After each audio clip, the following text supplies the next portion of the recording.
BR Ambedkar Nagar colony survey number 14 దాదాపు Ambedkar statue నుంచి ఇక్కడ వరకు మన వజ్రా ఎన్క్లోజ్ వాళ్ళు సర్వే నంబర్ 15 అప్పటి హరినాథ్ గారు మరి అంబేద్కర్ నగర్ కాలనీలో రోడ్డు వేసినందుకు మరి అప్పుడు రోడ్డు వేసిన లేఅవుట్ ఉడా లేఅవుట్ ప్రకారము 30 ఫీట్ల మా అంబేద్కర్ నగర్ కాలనీ రోడ్డు ఉన్నది.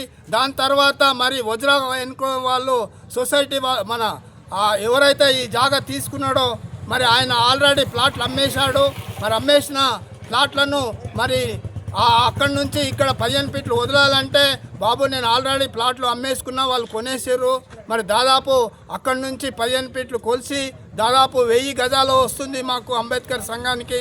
ఆ 1000 గజాలు బదులు ఇంకొక 1000 గజాలు 2000 గజాలు మాకు సంఘానికి ఇవ్వడం జరిగింది.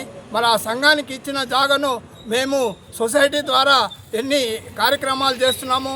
మరి ఏంటంటే ప్రజలకు మరి సొసైటీ నడిపిస్తున్నాము, మరి కుట్టు మిషన్లు చేస్తున్నాము, మరి ఆరోగ్య కేంద్రాలు చేస్తున్నాము, మరి స్కూల్ నడిపిస్తున్నాము, మరి అనేక ఇతర కార్యక్రమాలు వస్తున్నాము. మరి దాదాపు మేము 35 ఏళ్ల నుంచి ఈ జాగమే ఉన్నాము. నేను ఒకటే ప్రశ్నిస్తున్నా, వజ్రా సొసైటీ వాళ్ళు అప్పటి president Sundar Sai, general secretary Nageswararao గారు ఉన్నారు, వాళ్ళు కూడా మా కార్యక్రమాల్లో పాల్గొన్నారు. మరి అప్పుడెందుకు ప్రశ్నించలేదని నేను మీడియా మిత్రుల ద్వారా ప్రశ్నిస్తున్నాను.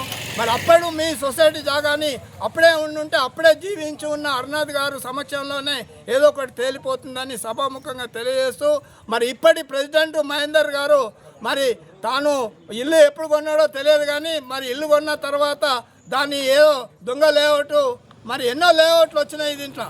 ఆ లేఅవుట్ ఉడా లేఅవుట్ కానే కాదు కాబట్టి ఇది ఏదైతే కరెక్ట్ కాదని సభాముఖంగా తెలియజేస్తూ మా జాగా అయితే మాకు కంపల్సరీ మేము దాదాపు 35 ఏళ్ల నుంచి ఉంటున్నాము.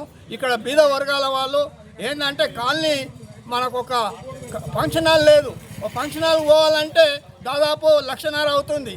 అదే ఇక్కడ ఫంక్షన్ హాల్ కడితే అందరికీ ఉపయోగపడుతుంది. బీద పరిస్థితి కూలీ నాలి చేసుకునే వాళ్ళు ఉన్నారు.